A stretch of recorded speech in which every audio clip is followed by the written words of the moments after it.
Meus irmãos, minhas irmãs, muita paz a todos. É um prazer voltar a essa casa. E em cada casa que a gente vai, acionamos laços de carinho, de amor. E isso é muito importante na trajetória do Espírito pela Terra, daqueles que optaram por seguir a Jesus, fazendo carinho e amizade por onde a gente passe. É porque Paulo de Tarso nos diz: granjeai amigos. E nós estamos nessa função de formar uma grande corrente de amigos. E o que nos une é o trabalho que nós fazemos de divulgação e de vivência da doutrina espírita. Então, prazer imenso voltar a essa casa. O dia que eu vim aqui estava chovendo muito e o salão estava lotado, muita gente.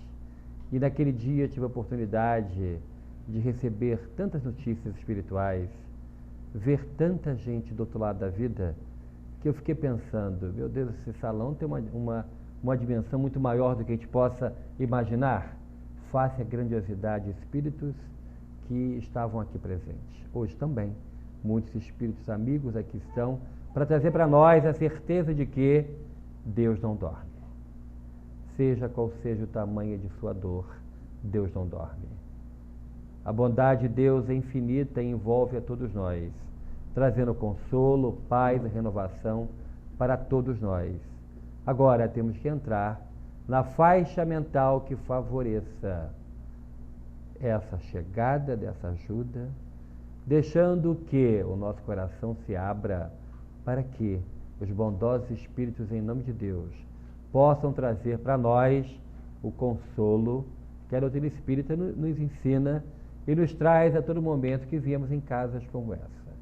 Da importância da vinda à casa espírita com regularidade, para que possamos nos cuidar espiritualmente. Mas eu convido os irmãos e as irmãs para fazer uma viagem no tempo e no espaço. Vamos encontrar uma jovem estudiosa da palavra, uma jovem que era uma pessoa muito bondosa, caridosa e vivia numa pequena comunidade em Nazaré. E lá, ela recebeu a visita de um ser espiritual. Apareceu à sua frente um anjo, o anjo Gabriel, que a saudou dizendo: Ave Maria, que quer dizer, saúdo a você, Maria. E disse para ela: de você nascerá o Salvador do mundo. Uma jovenzinha, sem nenhum conhecimento espiritual, mas não ficou nem um pouco amedrontada com a visita de um anjo. A resposta dela: seja feita a vontade de Deus em mim que sou sua serva. Ela então se disponibilizou para Deus. Esse é o assunto de hoje.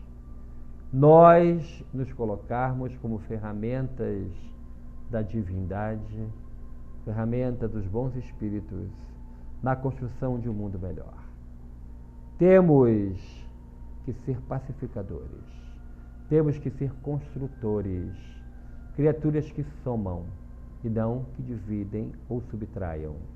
Temos que somar junto com outros que, ainda de forma tímida, fazem o bem.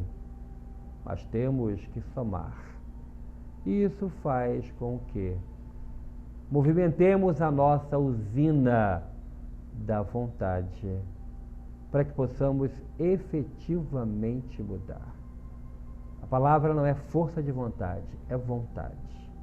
E existe uma cena de um filme que fez muito sucesso e que nos dá a real noção do que é ter vontade. No filme Titanic, existe uma cena onde o capitão daquele navio dá ordem para o setor de máquinas, à frente a todo vapor. Então os operários que trabalhavam junto à caldeira, aonde era gerado o vapor que movimentava as hélices, eles colocaram mais carvão para que houvesse a produção maior de vapor. O vapor condensado, ele movimentava uma peça gigantesca de aço, que era um pistão, e aquilo fazia esse movimento. Esse movimento era impulsionado pelo vapor, que empurrava outra peça que movimentava as hélices. Aquele pistão enorme, na cena do filme você vai ver, é enorme, aquilo indica a movimentação da nossa vontade. O eu quero. Quando nós movimentamos o eu quero, nós conseguimos ultrapassar a barreira da indiferença. A barreira que faz com que vivamos em uma ilha dos nossos problemas. Minha vida, os meus problemas, os problemas das pessoas que eu amo, e não sai disso. Fica só naquela ilha de exclusividade, de individualidade, eu, os meus. Não conseguimos sair disso. E isso faz com que muitos de nós não sejamos solidários e permaneçamos solitários, porque não fazemos parte de nenhuma grande engrenagem que faz com que movimentemos o nosso querer. Quando os doentes se aproximavam de Jesus em busca de ajuda, de socorro, de amparo, Jesus sempre perguntava: o que queres que eu te faça? E a pessoa dizia: eu quero a cura. E Jesus perguntava: é isso o que queres? E a pessoa dizia: sim, quero ficar curado. Aí Jesus movimentava a sua vontade e fluidicamente modificava as células doentes daquela pessoa e o curava. Assim aconteceu com aquele cego de nascença que vivia à beira de uma piscina chamada Piscina de Siloé. Era Bartimeu. Bartimeu, ele havia nascido cego, sem os olhos, 2 buracos.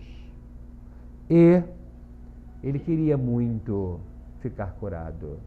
O sonho dele era enxergar, era ter a cura.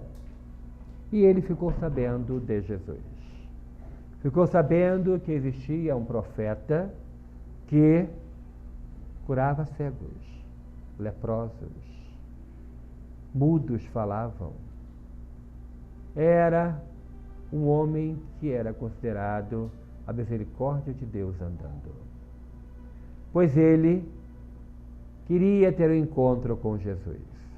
Ficou sabendo, através de pessoas conhecidas, que Jesus iria passar naquela pequena localidade onde ele vivia. E ele pediu para que os amigos dele que viviam em torno daquela piscina, que segundo uma lenda, de quando em vez um anjo descia dos céus, mexia na água da piscina, e quem era jogado dentro da piscina naquela hora ficava curado.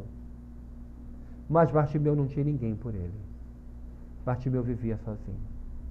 Quando acontecia um micro tremor de terra e a água da piscina movia, as pessoas jogavam seus parentes dentro dela, os doentes. Mas Bartimeu não tinha ninguém por ele. E ninguém fazia caridade de ajudar Bartimeu.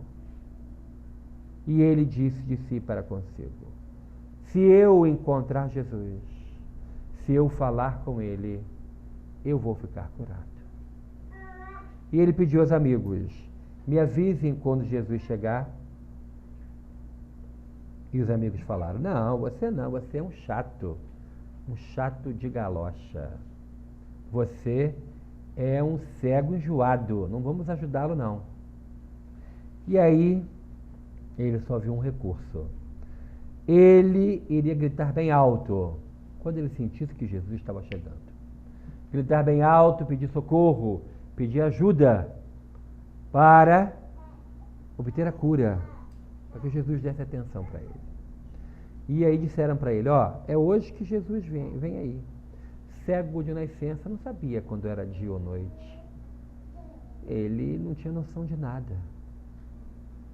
E eis que naquele dia disseram, ele virá, cego, porém, com uma audição espetacular. E ele ouviu um barulho, e ele foi e gritou, Jesus, filho de Davi, tenha piedade de mim. Cala a boca, Bartimeu. São as pessoas voltando da feira. Aí ele foi e ficou triste. Mais um tempo, ele escutou um barulho. Jesus, filho de Davi, tenha piedade de mim. Cala a boca, Bartimeu. É o pastor voltando com as ovelhas. E aí ele ficou triste. Mas houve uma hora, aquela hora que o céu se tinge todo de rosa e o sol começa a se despedir e as estrelas começam a anunciar a chegada da noite. Nessa hora, ele escutou um burburinho diferente. Além de ouvir esse burburinho diferente, ele sentiu um aperto no peito.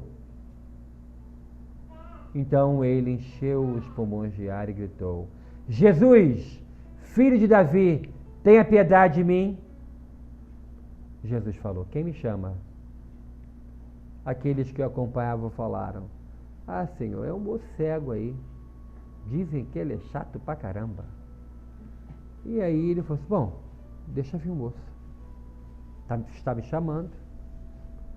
E aí foi levado. Na mesma hora, o povo que gostava de ver fenômeno, que vem só atrás do fenômeno, não vem atrás da mudança íntima.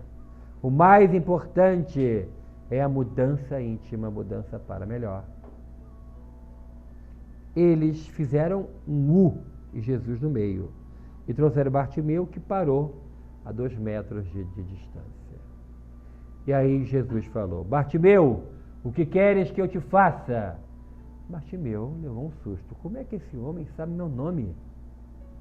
Jesus nos conhece um a um pelo nome. Ele é o nosso bom pastor. Ele conhece cada um de nós pelo nome e sabe de nossas reais necessidades.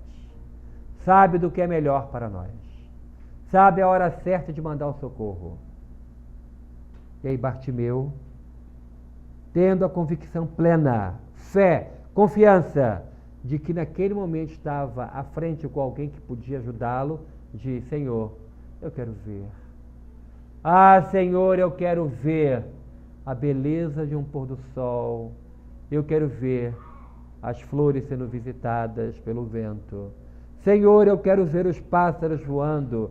Senhor, eu quero ver. É o que queres, Bartimeu? Sim, é o que eu quero. Jesus, já sabendo que existiam ali fariseus, aqueles que queriam de alguma forma incriminá-lo, pega de sua saliva, mistura com barro, manipulando fluidos, passa nos 2 buracos dos olhos de Bartimeu, construindo naquele ato os olhos. Como o povo acreditava na piscina de Siloé, falou assim, leve-o à piscina, lave-o e traga-o de volta. Assim foi feito. Em frente a Jesus, Jesus fala para ele, abre os olhos, Bartimeu. Bartimeu abre os olhos. O que você vê, Bartimeu? Senhor, eu vejo homens como árvores. E aí, Jesus fala, fecha os olhos, Bartimeu. Lhe aplica um passe. Lhe aplica um passe e fala, abre os olhos, Bartimeu. Bartimeu abre os olhos. Na sua frente, a luz do mundo, na frente dele. Ele que nunca havia enxergado nada. Ele vê a Jesus, a primeira pessoa que ele vê no mundo. Ele se ajoelha, as pernas fraquejam, cai de joelhos e agradece. Senhor, eu vivia na escuridão, Agora conheço a luz. Quero ser o seu servo. Jesus o ajuda a levantar e diz: não vim para escravizar ninguém, vim para libertar. Se você quiser me seguir, pegue a sua cruz e me siga. Bartimeu foi um daqueles anônimos que acompanhou Jesus até a tragédia da cruz. Bartimeu movimentou o eu quero. O eu quero é colocar-se ao dispor de Deus. Eu quero ser útil. Quando você fala isso, o céu se movimenta a seu favor. E você se transforma numa ferramenta útil, porque Deus ajuda o homem pelo próprio homem. E você se transforma num instrumento útil e ajuda vem. Aconteceu com Paulo de Tarso, perseguindo Jesus e os seus seguidores, pois, segundo o entendimento dele, Paulo, Jesus trazia uma grande perturbação à ordem religiosa, inventando ensinamentos que não constavam do ensinamento da Torá, que é a lei dos judeus. Ele vai até Damasco, aonde lá estava Ananias, para fundar a primeira igreja de Damasco. E lá, à beira da porta da cidade de Damasco, Paulo de Tarso encontra uma grande luz. E ele fica impressionado com a luz, e da luz sai uma voz que lhe diz: Saulo, Saulo, por que me persegues?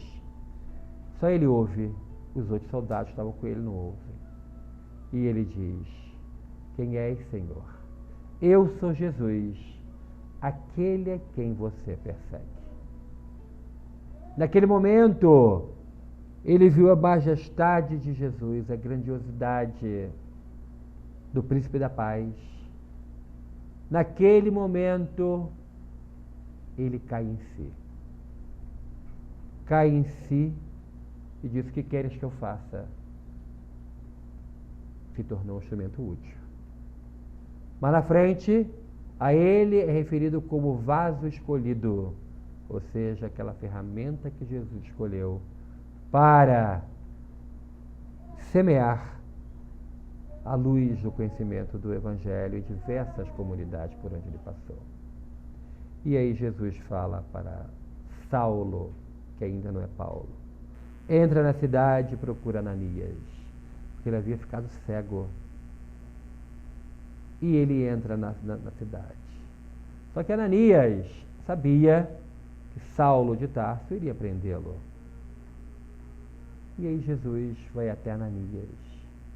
No fenômeno de voz direta, Jesus não se materializa, mas a voz de Jesus ressoa naquela pequena hospedaria onde estava Ananias, naquele quarto onde ele estava. E Jesus fala: Ananias, e Ananias fala: eis-me aqui, Senhor. E Jesus o orienta a curar Saulo de Tarso. Ananias não questiona: mas eu vou curar esse que veio me perseguir, me matar? Ah, Senhor, eu não. Ordem dada, ordem cumprida. Era Jesus. E aí, quando Saulo finalmente o encontra, ele que deveria ter sido preso por Saulo, Saulo se ajoelha, ele faz uma prece a Jesus, impõe as mãos e cura Saulo de Tarso. Mas vamos nos ater à resposta de Ananias a Jesus: eis-me aqui, Senhor. Eis-me aqui, Senhor, quer dizer, eu vou dar a Deus o que é de Deus. Eu sei de minha natureza espiritual, sei que eu não sou um corpo de carne, sei que o corpo morre, mas que eu vou continuar vivo. E sei que na continuidade da vida eu vou ter oportunidades de encontrar pessoas com as quais eu amei, eu irei crescer no mundo espiritual. E sei também que Jesus falou, meu Pai trabalha e eu trabalho até hoje. Então, trabalha que não falta do outro lado da vida. Mas tem que se colocar o dispor aqui. Depois que nos tornamos espíritas, e eu estava conversando recentemente, aliás, com o Flávio e com ele, estava conversando ontem, vindo de Santo Antônio para cá, sobre a identidade do espírita. Como que o espírita se diz espírita?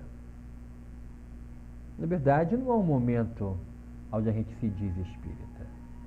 Como é que você pode dizer que você é espírita? Começa como uso frutuário. Aquela pessoa que vem, recebe o benefício, o passe, a palestra, o ensinamento, e depois vai embora. E aí pergunta assim na rua, a um outro que vem aqui, você vai lá?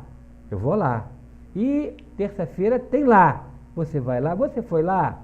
Lá quer dizer o centro espírita. Algumas pessoas têm vergonha de dizer no meio da rua, né? Fui lá.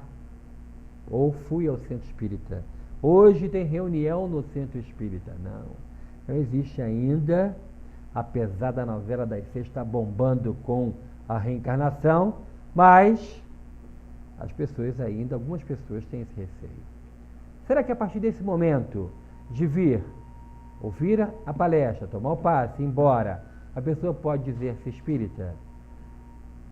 Depende. Continua professando um outro credo? Continua indo em outra religião? Senão vai virar espiritólico. Vem aqui, mas domingo não pode faltar a missa. Aí virou espiritólico, né? Ou então espiritibanda. Vem aqui, mas vai também na casa de umbanda. A pessoa dizer-se espírita tem que colocar em prática aquilo que Allan Kardec fala sobre a definição de espírita. E ele diz assim, reconhece-se o verdadeiro espírita. Verdadeiro espírita. Então existem aqueles que pensam que são espíritas, que acham que são espíritas, mas não são. O verdadeiro espírita é reconhecido pela sua transformação moral e pelos esforços que faz para domar as suas más tendências. Pelos esforços que faz e não pelos esforços que fez. Então, ser espírita é se comprometer com a mudança, a cada dia mais tolerante, a cada dia mais misericordioso, a cada dia se comprometendo mais com a prática do bem, a cada dia mais solidário com a dor do outro, a cada dia dando um passo além para sair da ilha do eu, dos meus, para que possa de alguma forma entender que todos nós somos irmãos. Todos nós somos codependentes uns dos outros. Todos precisamos da ajuda um dos outros. Então, a partir do momento em que a pessoa começa a sentir falta de vir à casa espírita e vai se matricular num grupo de estudos da casa espírita e para de frequentar uma outra casa religiosa, entende que aqui lhe basta, a partir desse momento a pessoa é espírita. Porque não há nenhum batismo de espírita. Não há nenhuma carteirinha. Não há nenhum sinal que se faz para dizer que é espírita. Não há um carimbo na testa, nada disso. Como que você pode dizer-se espírita quando você se compromete com você próprio a mudar-se constantemente para melhor? E aí a pessoa fala assim, no ambiente do lar, está mudado, hein? Aquele lugar que você está indo lá está te amansando. Vai mais lá, vai lá. e a gente passa para aquele momento de entrar para o Espiritismo. É quando a gente vem e se empolga, e fica numa animação, e fica ouvindo a palestra e fala assim, ele tinha que estar aqui, é tudo para ele. Nada é para nós, né? É tudo para o outro. Ai, mas ele perdeu essa palestra, era para ele estar aqui. Ele tem que mudar. Aquela criatura, porque casou com ele. E a mãe dela falou, olha, ele é genioso. Olha, tem certeza que é ele. Aí ela fala assim, eu vou dar um jeitinho nele. Ele que me espere, eu vou dobrar ele. Ele vai ver. Se iludiu, né? Porque ninguém muda ninguém. A pessoa se muda quando quer. Então, naquele momento em que a pessoa entrou para cá e começou a ficar empolgado, é o primeiro momento, o primeiro passo. Depois, tem o segundo passo, é quando o Espiritismo entra em nós. Aí acontece isso, as pessoas em casa falarem, está ficando manso, está melhor, né? E aí vem o terceiro momento. É quando o Espiritismo sai de nós. É quando nós descobrimos que aquilo que Allan Kardec escreveu no Evangelho segundo o Espiritismo não é só para ficar lá no papel, não. Fora da caridade não existe salvação. Aí começamos a nos engajar no trabalho da prática do bem. A prática do bem, a assistência social que a Casa Espírita presta, é de tamanha importância que perante as outras religiões, esse é o nosso cartão de visitas, o nosso cartão de apresentação. Eu fui até 31 de dezembro diretor do Conselho Espírita do Estado do Rio de Janeiro. É a FERGS de lá, a Federação Espírita do Estado do Rio de Janeiro. Nessa função, que é a função que faz o contato com outras religiões, que faz o contato com autoridades, nessa função eu tive a oportunidade de participar de reuniões com representantes de outras religiões. Participei da Comissão de Combate à Intolerância Religiosa, onde várias religiões se reúnem para traçar meios e modos de uma convivência pacífica, de todo mundo respeitar todo mundo. Cada qual tem o direito de professar a religião que quiser. Respeitem o Espiritismo, assim como nós respeitamos outros. E aí, nessa função, eu fui convidado para um grande evento católico que aconteceu na cidade do Rio de Janeiro. E era um espaço público muito bonito, o Palácio Tiradentes, que foi sede da Câmara dos Deputados quando o Rio de Janeiro era a capital. E lá foi anunciado o representante dos espíritas, nosso companheiro Hélio Ribeiro, diretor de Relações Externas do Conselho Espírita do Estado do Rio de Janeiro. Levantei e fui sentar no lugar. Todo mundo bateu palma. O festival, eu estava no ninho dos católicos. Tinha muita gente. E aí sentei ao lado de uma senhora freira de mais ou menos 80 anos. Ela batia aqui em mim. Também eu sou alto, né? Mas ela era pequenininha, 80 anos. Quando eu sentei do lado dela, ela me catucou. Eu falei, será que é isso mesmo? Me catucou. Aí eu olhei para ela, ela falou assim, quero falar com o senhor. Você quer falar comigo? Quer falar comigo, olha. Bom, aconteceu a festividade. E no final, eu tinha um horário, porque entre o Rio e Niterói tem o serviço de barcas. São barcas imensas, cabem 3.000 pessoas, e que depois de 9 da noite, de meia em meia hora. Se eu perdesse de 9h30, só de 10 horas. Depois eu ia ter que pegar um outro ônibus para casa, mais meia hora. Então eu ia chegar tarde em casa. E aí, naquele momento, que eu estava já pronto para sair, tinha esquecido da freira, Ela estava com um terno, ela segurou o meu paletó. Pensa que vai aonde, meu irmão? Eu falei, meu Deus do céu, é agora que eu vou apanhar. Aí me levou num andar acima. Fui com ela subir as escadas, que ela não queria que ninguém assistisse o que eu ia falar com ela. E aí ela falou assim, procurou uma coluna bem grande. Atrás da coluna, pode imaginar, eu desse tamanho com uma freira de 80 anos, pequenininha, atrás da coluna. No mínimo, vão dizer que eu estava batendo na freira, né? E a freira falou assim, eu tenho uma confissão. Eu disse, meu Deus, confissão é com o padre, não é comigo. Mas eu tenho uma confissão para fazer. E um pedido de desculpas. Eu disse, a mim? Não, aos espíritas. Mas por quê?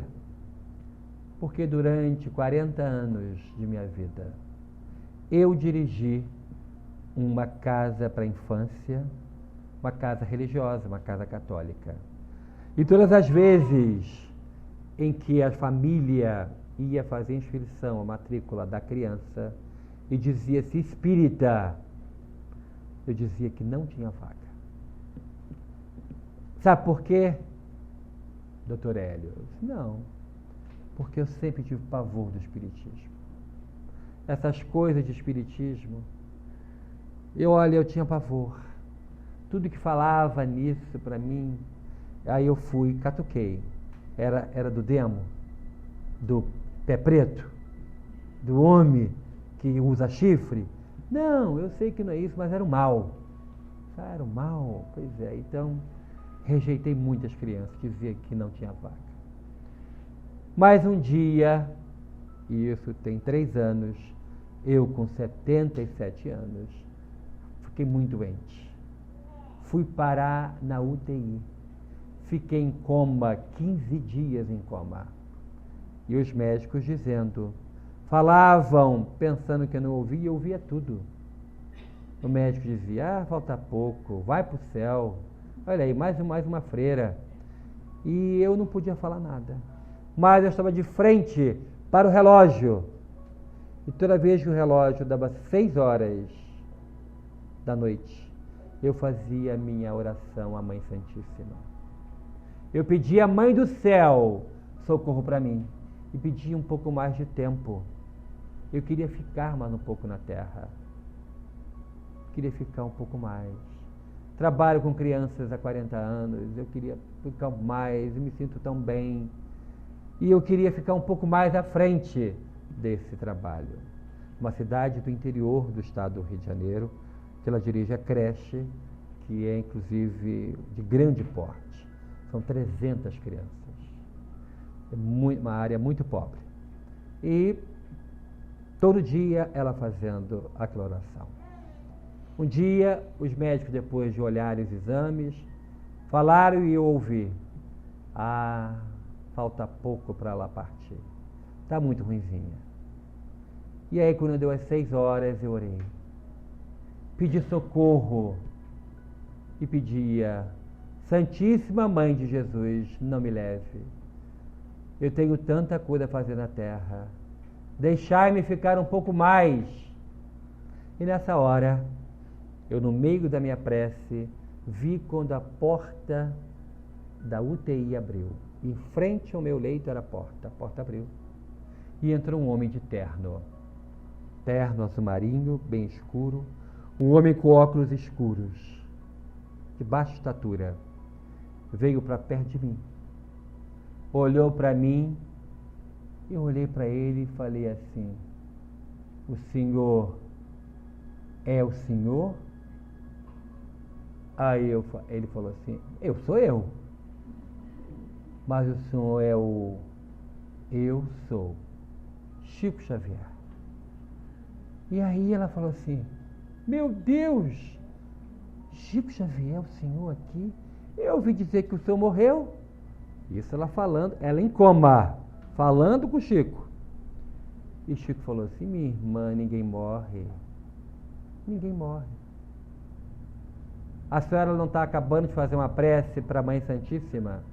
Estou? Como é que a senhora sabe? Eu vim aqui cumprir uma ordem. Ela deu a ordem. Vai lá, acorda, irmã. E eu vim. Mas o senhor, eu sou católica, né? Podia mandar assim, Santa Cecília, Santa Bárbara, São Jorge, apeava ali o cavalo, vinha aqui falar comigo, vai mandar o senhor. Aí ele falou assim, minha irmã, Deus é um só, Jesus é um só. E dá a sua mão. Ela em coma, deu a mão espiritual para ele. Ele apertou a mão dela e disse assim, irmã, acorda, volta para a terra. A Mãe Santíssima te dá uma chance. Volta! Nisso ela abre os olhos. Os aparelhos começam a vibrar. Vem médico, vem enfermeiro. Ela voltou! Ela voltou. E ela acorda falando. Chico Xavier estava aqui. Ao médico, delira. E ela viu. Não posso falar isso para ninguém. Tem que guardar isso comigo. 3 anos ela guardou aquilo com ela. Mas um espírita, um diretor do Conselho Espírita, um ex-presidente da Federação Espírita do Estado do Rio sentou do lado dela. Ela falou, é agora. Eu vou falar agora. E aí me chamou. E aí ela contou isso e disse o seguinte, chorando, eu quero pedir perdão. Eu quero pedir perdão porque durante esses 40 anos eu rejeitei crianças espíritas por pura ignorância, por intolerância religiosa. Mas eu descobri que Chico Xavier é de Deus, que o Espiritismo é de Deus. Me dá um abraço. Eu ajoelhei no chão para dar um abraço para ela, né? Aí dei aquele abraço e ela falou assim, eu agora leio tudo sobre Chico Xavier. Compro livros dele e devoro. Embaixo de minha cama tem uma caixa. Aí você, se ela morrer hoje, já sei onde estão as caixas. Ali eu guardo tudo sobre ele, eu leio. E quanto mais eu leio, eu vejo como esse homem se colocou à disposição de Deus. O trabalho dele é magnífico. Quantos que devem se colocar à disposição de Deus para fazer o bem, ajudar, socorrer, amparar? E como que muitos ficam na omissão, não fazem nada. Você é, minha irmã. Então a senhora descobriu que o Espiritismo trabalha incessantemente. O movimento espírita trabalha muito para colocar em prática aquilo que Jesus falou. Tive fome, me deste de comer. Tive frio, me agasalhastes. Estive preso, fostes me visitar. Estive doente, fostes lá me ver. Colocar-se ao dispor de Deus é o grande momento. É o momento que nós temos que descobrir que podemos fazer muito mais. Podemos socorrer, amparar e ajudar a quantas pessoas que Deus nos manda. Sem precisar de 1 centavo, a gente pode ajudar, pode socorrer. Basta o querer. Então tem o primeiro passo, eu quero. Eu quero ser útil nas mãos de Deus. É assim que nós temos que fazer. Quando a criatura então se torna estudante do Espiritismo, o próximo passo é tornar-se tarefeira espírita. Tarefeira espírita, e aí estou já adiantando um pouquinho o assunto lá de Três Coroas, dando uma amostra grátis. Tarefeira espírita é aquele que primeiro pensa no outro, para depois pensar em si. Larga o que está fazendo para cumprir com o seu compromisso. O compromisso que assumiu é dar a Deus o que é de Deus. Se é dia de eu ir à casa espírita, é dia e hora, possa estar chovendo que seja, calor que seja, eu vou, porque é a hora de eu me tratar, porque o tarefeiro espírita descobre que vindo à casa espírita para cumprir com o seu papel, com a sua tarefa, está sendo socorrido, está sendo ajudado. Todas as vezes que nós viemos, primeiro beneficiados somos nós. O primeiro a receber os benefícios da luz é aquele que carrega a lamparina.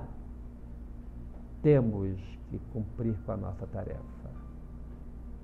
Se estamos assim ainda, está chovendo, não vou. Está calor, não vou. O último capítulo da novela, não vou. Vale a pena ver de novo, hoje está bom, não vou. Sessão da tarde está bom demais, hoje eu não vou. E não vem? Quando, na verdade, temos que cumprir com o nosso papel. Temos que vir e nos disponibilizar para que os bons espíritos se utilizem de nós. Para que o socorro aos pequeninos cheguem de maneira bem rápida. Quando aconteceu a tragédia na região serrana do estado do Rio, eu estava ainda à frente como presidente da federação. E imediatamente, como o governo estava pedindo, instalei na sede da nossa federação, que fica no miolo da cidade de Niterói, onde todo mundo passa. Imagina uma rua aqui, onde todo mundo passa. Lá é a rua onde está situada o prédio de 5 andares de hoje o Instituto Espírita Bezerra de Menezes, porque foi feito processo de união com a antiga Guanabara e surgiu o Conselho Espírita. Ali nós instalamos um posto de arrecadação para as pessoas entregarem alimentos, roupas, fraldas, leite. Depois fizemos contato com empresas transportadoras. Não utilizamos as vias governamentais. Utilizamos uma rede formada pelas igrejas. Fizemos contato com a Igreja Católica, com a Assembleia de Deus, com os batistas, com os espíritas, obviamente. Arrecadamos 10 toneladas e fizemos contato com o Clube de Motoqueiros. E eles se disponibilizaram a ir no interior. Imagina Caraá, lá longe, no meio assim do mato, naquela terra, lá longe. Tinha gente lá que não tinha nada. Os motoqueiros conseguiam chegar. Levaram roupa, remédio, mantimento. Esses foram. Quando pedimos ajuda à empresa de transportadora, e deram furgões, liberaram carretas. Tudo foi entregue em postos que nós organizamos. Assembleia de Deus em um bairro tal, Centro Espírita no bairro tal, a paróquia de Santa Rita lá, e começamos a distribuir. Mais um dia, e a chuva continuava. E continuava a vir notícias de morte, morte, morte. Nova Friburgo, uma cidade tão linda, colonizada por suíços, acabou. A cidade acabou. Morros inteiros desceram. Por mais que saísse no rádio, TV, jornal, não conseguiu passar a tragédia que foi. E aí, num dia, estamos já encerrando a atividade, 10 da noite, para ir embora, quando uma senhora que vive nas ruas foi lá, com uma bolsinha na mão, e falou assim: eu ganhei 2 caixinhas de leite, só tomo uma por dia. Essa outra caixinha eu quero dar para os meus irmãos que estão lá na região serrana passando fome. O senhor aceita? É claro, minha irmã, aceitamos sim. Aí ela voltou. Estamos já passando a chave no prédio, ela voltou. Amanhã, a moça que me deu esse disse que vai trazer para mim feijão. Posso trazer também? Pode. E durante uma semana ela ia levando um saquinho disso, um saquinho daquilo. Vivia na rua. Não tinha nada, não tinha ninguém. Mas se quando eu, com aqueles que não tinham nada, se disponibilizou e foi um instrumento de Deus. Resta-nos o quê? Eu quero. Eis-me aqui, Senhor. Resta-nos dizer isso, para que possamos sair do comodismo paralisante que destrói qualquer planejamento reencarnatório. Ficar naquilo que os italianos dizem dolce far niente, ou seja, me deixa quietinho aqui, ninguém fala comigo, igual uma toalha molhada jogada no chão, quietinha. Não. Quem conhece o Espiritismo não pode viver assim. Se lá no Evangelho consta, quem conhece Jesus, nova criatura é. Quem conhece Jesus pela ótica espírita, nova criatura é. Temos que modificar o nosso modo de ser. Nesse trabalho grandioso de ajuda aos necessitados, nós fundamos há 28 anos atrás uma casa assistencial espírita, a Casa de Batuíra, que o Flávio falou aqui, num bairro chamado Gradim, no município de São Gonçalo. É o segundo maior município do estado do Rio de Janeiro, 1.100.000 habitantes. Uma miséria completa. Nesse bairro tem 8 comunidades. É um nome agora politicamente correto de favela. Antigamente falava favela. Agora está proibido falar favela, é comunidade. 8 comunidades vivem no entorno da nossa casa espírita. Temos um trabalho de creche. 100 crianças ficam conosco, de segunda a sexta, das 8 às 4 da tarde. Não pagam nada. Recebem assistência médica, recebem uma comida balanceada, têm reforço escolar, têm um futuro melhor, diferente daqueles que vivem comendo lixo na rua. Só temos capacidade para 100. Tem 200 crianças na fila de espera. A miséria é muito grande, meus irmãos. Muitas pessoas pensam que a miséria é só no Nordeste. Não. Na periferia das grandes cidades tem muita miséria. Lá no Rio de Janeiro, especificamente na cidade onde eu moro, nesse bairro, tem muita miséria, muita gente com fome. E aí, para nos ajudar nesse trabalho, um espírito chamado Carl Smith, há 20 anos atrás, ditou 5 historinhas para usarmos na evangelização. À época, eu pedi autorização aos mentores da casa para elaborar um livro com as 5 historinhas. Não fui autorizado. Não era a hora. E agora surgiu a oportunidade. A autorização veio e aí realizamos esse sonho. Pingos de Luz é o nome do livro. As 5 historinhas que esse espírito, Carl Smith, que foi professor na Inglaterra no início do século XIX, 3 filhas. A filha do meio ficou cega depois de uma doença muito grave. Segundo a lei daquela época, as pessoas cegas não podiam ser inseridas na sociedade. Deveriam ficar à margem da sociedade.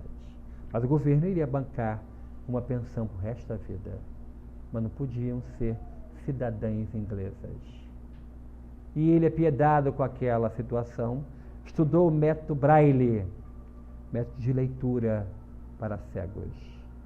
Estudou, fez concurso para um grande colégio lá em Londres, passou e apresentou à direção do colégio um projeto para criar uma turma de alfabetização de crianças cegas. Ele disse de si para consigo: eu quero.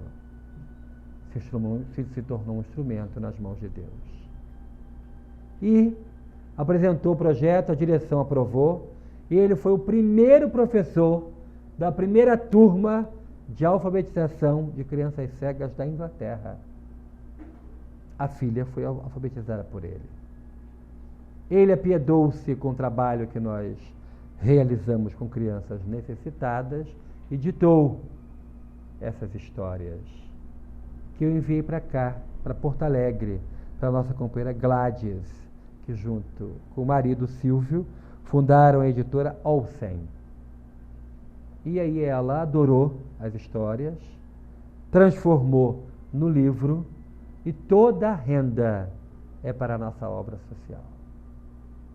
Quem quiser e puder, que ninguém é obrigado a nada, eu vou estar aqui ao final para os momentos do autógrafo. Mas fica o exemplo do espírito Carl Smith. Eu quero ajudar. É igual a Ananias. Eis-me aqui, Senhor. É igual ao trabalhador espírita que não se rende ao ócio, à preguiça ou ao convite do último capítulo da novela, mesmo porque repete depois. Né? É dia de trabalho, arregace as mangas e venham servir a Deus nessa casa de bênçãos que é a casa espírita. Que possamos, meus irmãos e minhas irmãs, compromissados com Jesus, continuarmos firmes na nossa tarefa. Que o Espiritismo, lembrando o que disse a nossa irmã Freira de 80 anos, é de Deus. Que Jesus possa abençoar todas as famílias aqui hoje representadas. Possa abençoar abundantemente os seus lares, para que lá possa sempre haver paz e harmonia.